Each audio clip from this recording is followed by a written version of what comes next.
you daily draft podcasts and is home to the only dynamic mock draft simulator, which allows fans to mock draft against other fans. The Draft Professor Simulator features a first-round challenge, 5 unique one-round drafts. The Draft Professor Simulator features a second-round challenge, 10 unique 2-round drafts. All mock drafts are always picking against the fans and draft analysts which use the simulator. Every mock, every pick, every time. The Draft Professor also features ranked players functionality, where you can rank your favorite players at every position. Optionally, you can add tiers to your rankings to show what round you have the players graded in. The Draft Professor also features Draft a Team functionality, which allows users to snake draft a team of 22 players to demonstrate your my guys, compare player strengths, and discuss draft prospects in a way no other mock draft simulator can. Thank you for tuning in to the Mrs. R Relevant Daily Draft Podcast. This episode will begin shortly. Well, good morning, everybody. Welcome to Super Bowl Sunday. So there's been a lot of questions coming in on the simulator about both the grading and how certain buttons work. So this should be about a 30-minute explanation of how some different things work. So I definitely want to give a shout out. Blue Ridge Bronco, that first round challenge you posted there looked pretty good. Let me explain. Once you get round one set up, this is a way to go through and use the simulator. So if your first round is set up, the next goal would be, can we get the round 2 board close to what you want? So if, for example, the Broncos, which are picking 20th, and I do a second round challenge. So a couple of Broncos fans have used the simulator. Shout out to Blue Ridge Bronco and Jolene. So I have confidence that the players they have at the top of their round 1 board are the players that they like. So what I'm going to do is do a second round challenge. And in round 1, I'm always picking their top player. So if Genty's there, then I ask, what do they do in round 2? Okay. So round 2, I may not necessarily pick the highest player. I'm looking probably wide receiver, interior defensive line, and tight end here. So I would continually go and say, okay, in round 2, the tight ends would, one of which would be Fannin. And I'm going to do the second round challenge, trying to get the players that the Broncos would target to the point where they would be the highest player on the board. But right now, it doesn't, if Shamar Turner's there, I don't know that I would pick him in the second round. I think other people might. So in round 1, I'm always picking the top player. So I'm really not even reading the board. I saw the first round challenge that was all A pluses on X. So now I'm going to come in and do a second round challenge and start talking about, okay, Trey Harris over Turner, right? So if there's a wide receiver or a tight end at like the second or the third player on the draft card, I'm suggesting they would do that over Turner.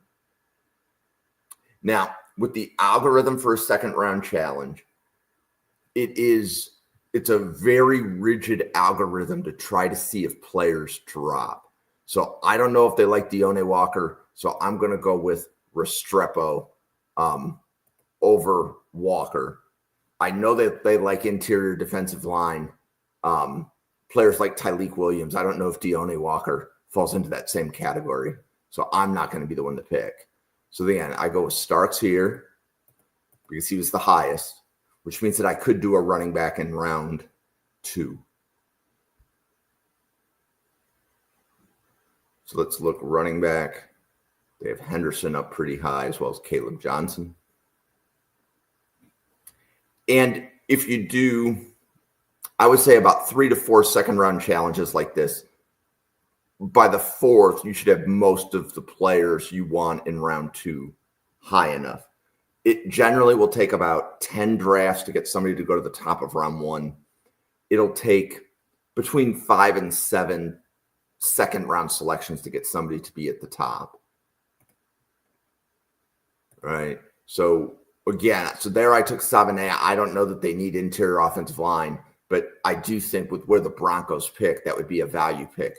But that's what I mean. If that's not the right player, somebody from Denver is going to need to go in and say, we don't need interior offensive line help. That's a player I like. Whether the Broncos need that position to take it in round 2, I don't know.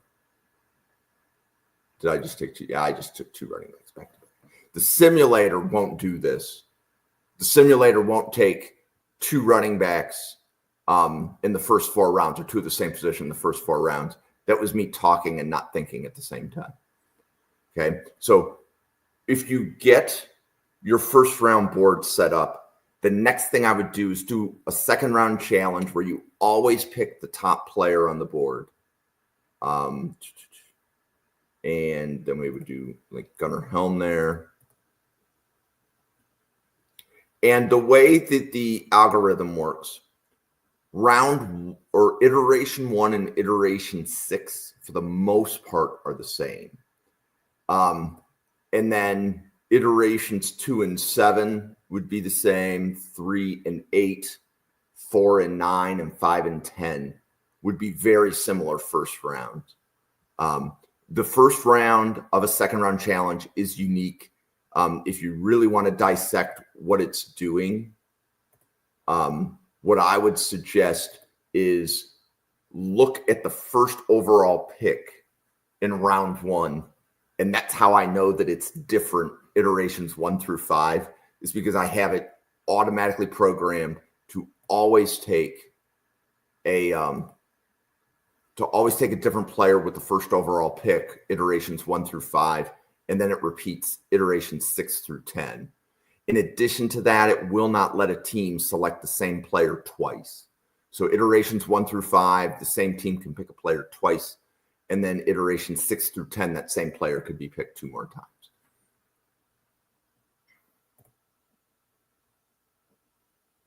And let's see what other tight ends. I think Arroyo.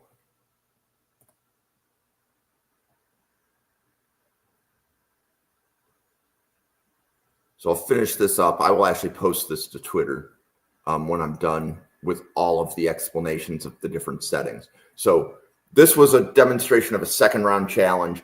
I definitely wanted to give a shout out to Jolene Blue Ridge Bronco, because you guys have used the simulator for so long, seeing the Broncos board mature. So again, is Mason Taylor? He's probably BPA here. So if they take Genty Taylor, that looks like a good 2-round draft. I'm curious if people think Taylor goes in round 2 or round 3. But you can see my grades on that are pretty good. I only had 1 B kind of thing. So, but that was always taking the player at the top of round 1. And the idea is that if these picks become A pluses, that means that the way that your brain works and the way that the simulator is working in rounds 1 and 2 is the same. And what that allows the rest of the users of the simulator to do, they're at least drafting against a good Denver round 1 and 2. Okay, so that's kind of the idea. My opinion was, when I designed it, if round 1 and round 2 are correct, the variance of rounds 3 through 7 is so high that if that's less than exactly what fans would have done, it's still going to be a pretty competitive mock draft. So let's now talk about some of the advanced settings. So we're going to do a single player draft, and I want to talk about what this draft card depth, randomness, and round depth do. So let's do Baltimore, and this is a shout out to Jin, and I'm going to do a 4-round Ravens draft. Now, one of the things I'm going to do is bump up the randomness to 16. Okay. What this means is that 16 teams will not select the top player on their draft card for rounds 1, 2, 3, and 4. Okay. So when they don't pick the top player, this depth says pick a player that is between 2 and 8 on the draft card. Okay, so we're going to see a first round that's going to look a little bit crazy. Okay.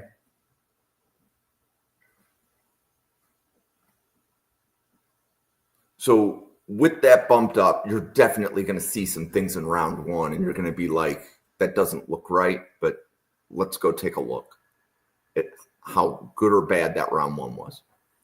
Okay, so Hunter went first, Sanders went second, Ward went third, Burden, Abdul Carter, Mason Graham, Emeka Egbuka, Will Johnson, Shamar Stewart, Walter Nolan, Benjamin Morrison, Jalen Walker, Tyler Warren, Jahdae Barron, Pierce, Green, Booker, Connerly, Campbell, Harmon, Starks, McMillan, Scourton, Genty, Loveland, Williams. Okay, so you're going to be like, well, Jim, that's not necessarily what the fans would do. What I would say is all those players were in the top 8 of the draft card at the time that the team picked them. Now, I know that Jen has spent a lot of time getting this board right, so I'm taking her top player on the board, which is Emma in that case. Now, if she would have taken a different player over Emma, then I'll let them reorder their draft card. But I'm, for the most part, in rounds 1 and 2, going to take the players that they wanted. So Azare Thomas, round 2. Okay, so now I'm actually going to apply some thought. But I know that the Jin specifically and Ravens fans have used the simulator enough that their first and second round boards are actually pretty well set up. Okay, so what other wide receivers are here? We'll do Ja'Cory Brooks. I don't know if you would do Brooks in round 3, but this is me having a little bit of fun. And then what else would I do if I'm the Ravens? They need edge. At minimum, I see Ravens fans on Twitter complaining that they don't have good edges. So let me rephrase that. I don't know that they need an edge, but I know what I read on Twitter. And I love Quandarius Robinson to the Ravens. That would actually be a really good pick in round 4. Okay. So they have another round 4 pick. Okay. And then, they need interior offensive line. Do I like Fairchild? I think I'm going to go Fairchild. This guy from Middlebury, what round? I'm in round 4, not quite round 4. I'm going to go Fairchild round 4. Okay. So what I want you to see, because I had that randomness bumped up, do you see how some of the players in round 1 are not A+? Okay. So this is your indication at the end of the draft as to which teams got the randomness. A+ was a team that took the highest player on their draft card. So 16 of the 32 teams took the highest player on their draft card. I should say 15 did. 16 did not, because I had that setting bumped up to 16. So we should count 16 A's. 1, 2, 3, 4, 5, 6, 7, 8, 9, 10, 11, 12, 13, 14, 15, 16. Okay, and then 17. And then one of the ones apparently was me. So apparently Emma wasn't the highest, and he only got an A, even though he got an A+ here. So, okay, I just caught something. But you can see that 16 teams by the simulator did not select the top player. Okay, so let's go in and let's talk about the advanced settings again. We're going to do another Ravens draft. And also observe in that last one, Ja'Cory Brooks was a D. The grade on Ja'Cory Brooks was a D. Okay, so we're going to do the same thing that we did. We're going to bump this up to 16. But this time I'm going to flip this button up. Okay, first round BPA. So we're going to have 16 teams not picking the top player on their draft card, We don't know which 16. We don't have any control. That's why it's called randomness. First round BPA. In round 1, every team take the top player on your draft board. Rounds 2 through 4, the randomness of 16 will apply.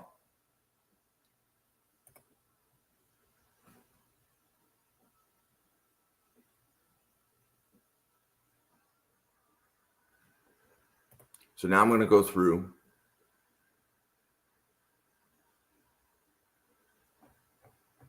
Okay, so now let's go through round 1. Sanders, Hunter, Ward.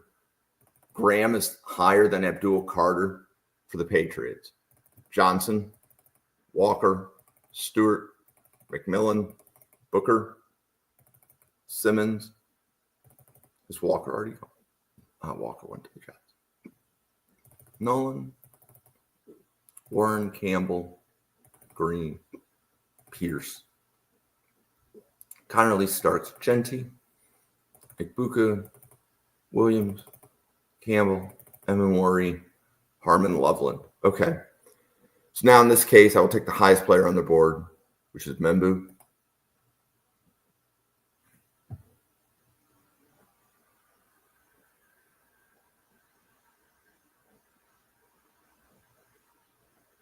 Okay. Taking Thomas again. The top of, or I should say at the back of round 2.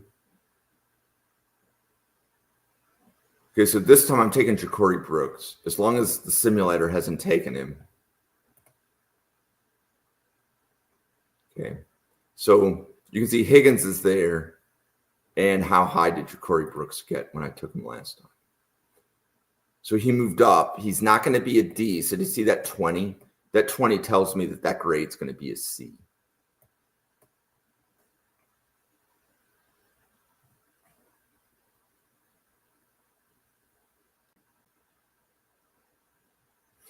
And if I would have waited around to take him, he probably would have been the top of the round 4 board. But at minimum, we'll look at the grade on Brooks. And then we need to do an interior offensive lineman, like Fairchild.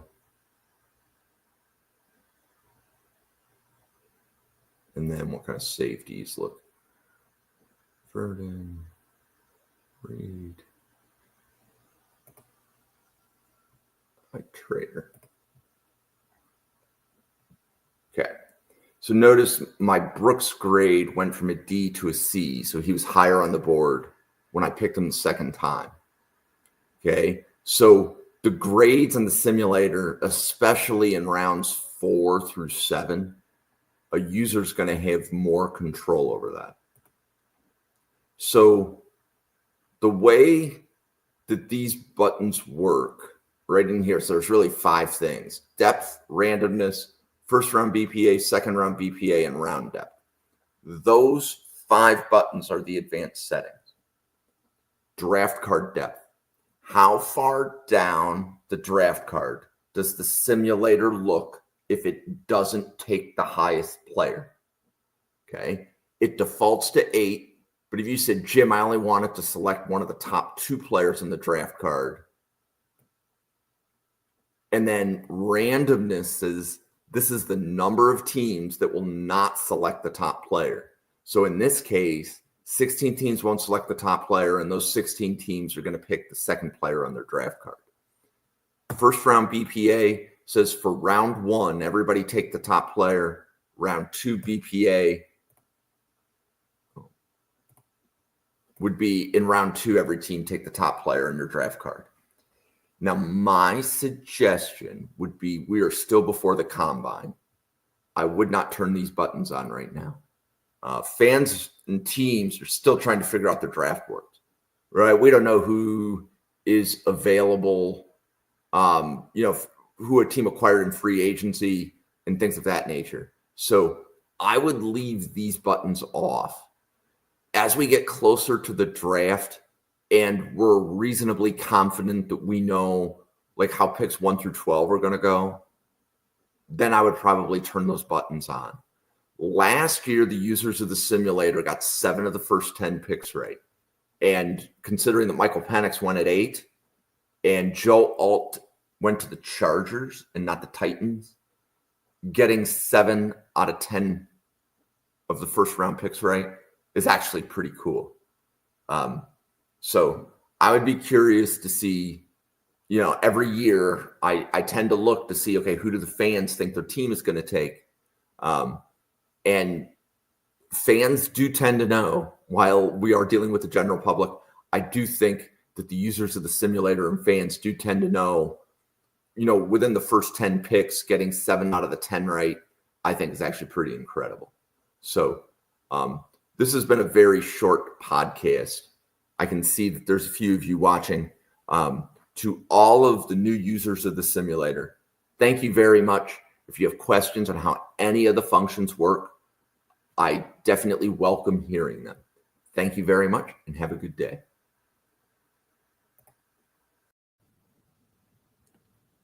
Thank you for watching this episode of Mrs. R Relevant, the Daily Draft Podcast, brought to you by the Draft Professor. Please follow the Draft Professor on X at NFL Draft Fanatic. No, I am Fanatic. Please follow the Draft Professor channel on YouTube at NFL Draft Fanatic. No, I am Fanatic. We look forward to seeing you on our podcast tomorrow.